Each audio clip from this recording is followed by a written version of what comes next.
Good morning everyone, Liam here, and in this video we're going to be talking about property and business fundamentals that will really help you get your property business up and running with confidence in the shortest period of time. Now, a lot of people, they want to get into property, they want to start doing HMOs and single lets and lease options and commercial, and they want to go out there and build a brand and start building a legacy for their futures. And maybe this is something which you want to do. And they start off, but they start focusing on things that are non-important in the beginning, and they just get busy being busy and running around like headless chickens and not really doing the things that you should be doing. So I'm going to share with you now some things that you need to do in order to get your property business up and running.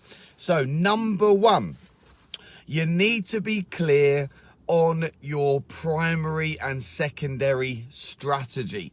And if you're not sure, you've got to come and hang out with someone like me, and I can help you get laser focused on what it is in property you want to do that's ultimately going to give you the income that you want to achieve.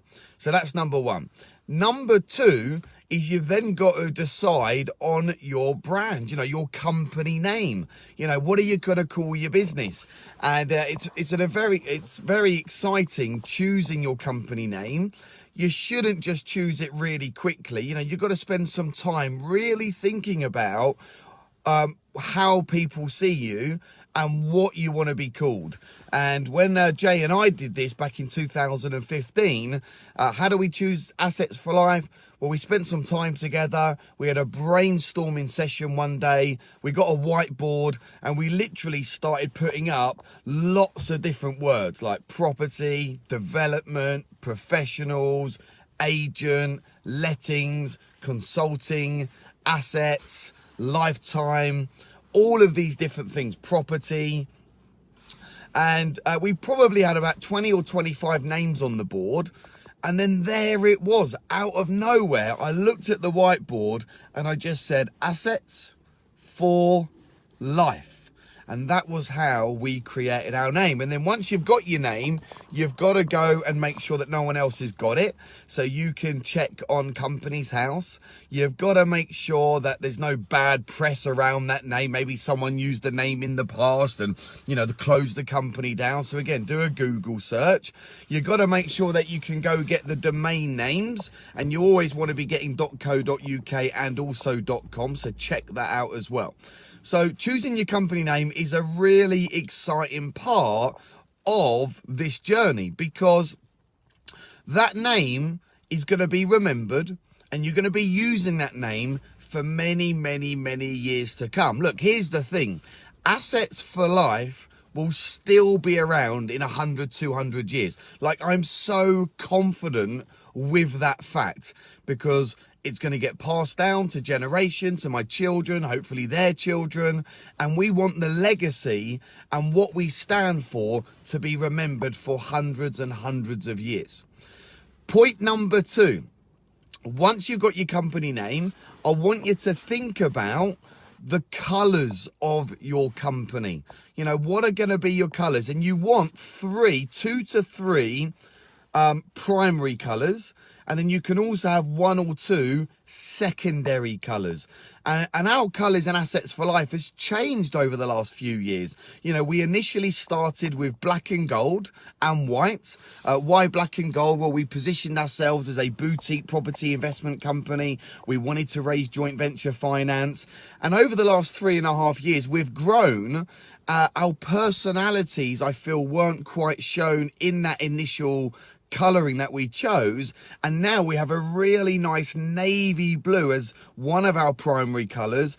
Our logo is yellow, and then our sub-colours are white and a lighter blue. So having sub-colours and primary colours are really important. So think about, what colours do you want? Because you don't want to start your brand and you've got 9 or 10 different colours. Along with your colours, you've got to think about your fonts. What font is going to be used on your website? What font's going to be used in your letters and your emails? And you want to keep the font consistent throughout all of your branding, the fonts and typically the sizes. The next point which I'd like to share with you is then having your website up and running. Now, in this current marketplace, it's important to have a website, but you don't want to overkill it. And actually, less is more.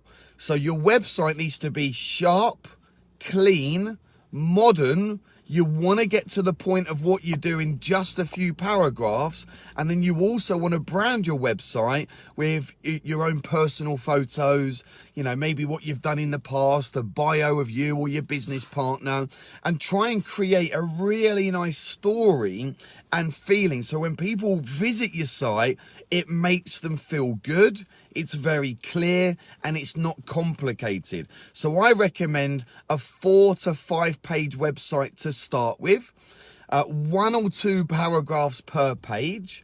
And again, keep it in line with your colors, with your logo, and keep it online with branding. And you can go and get some really great websites done for just a few £100s. You can even create your own website on Wix.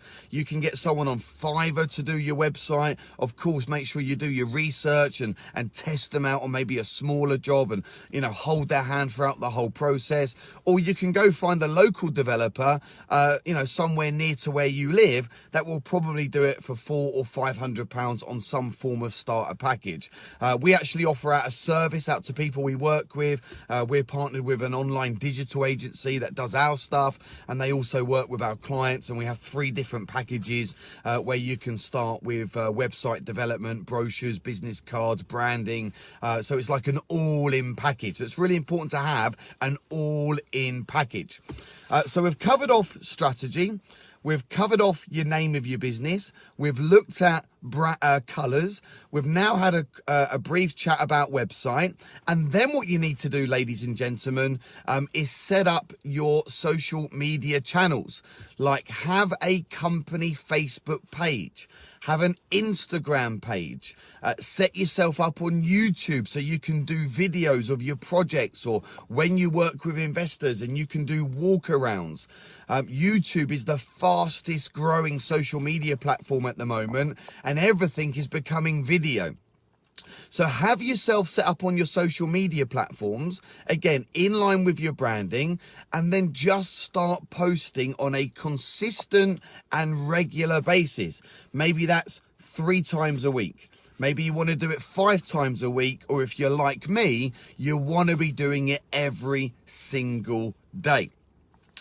Don't be afraid to be seen, be heard, and tell the world and everyone you meet what you do, how you can help, and how you can create a win-win with everyone. Because most property investors, and maybe you're watching this or listening to this podcast because you are new to property, maybe you've been in property for some time and you've hit a bit of a brick wall, maybe you've lost some motivation, maybe you're spinning all the plates, you're doing everything yourself, perhaps you've not set your fundamentals up correctly from the start.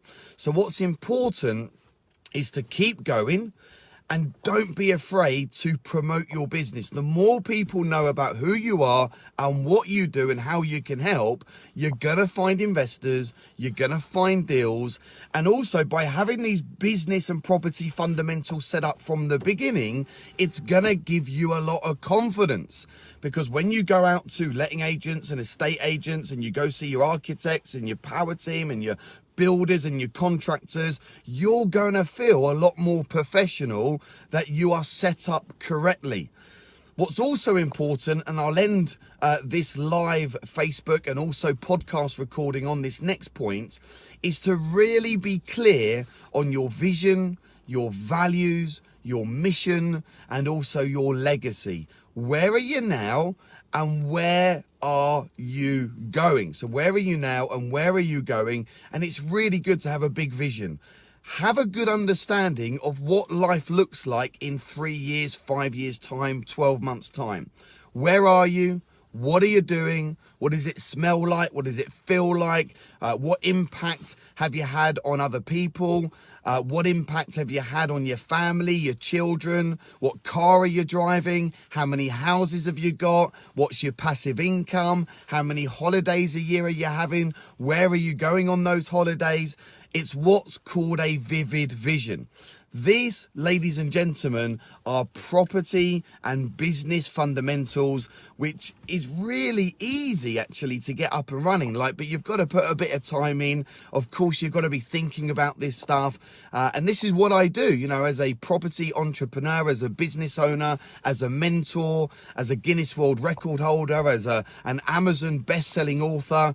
This is what I do. I help people like you get set up in business and property so you can go out there and start generating passive income, big lumps of cash, and ultimately secure your financial futures.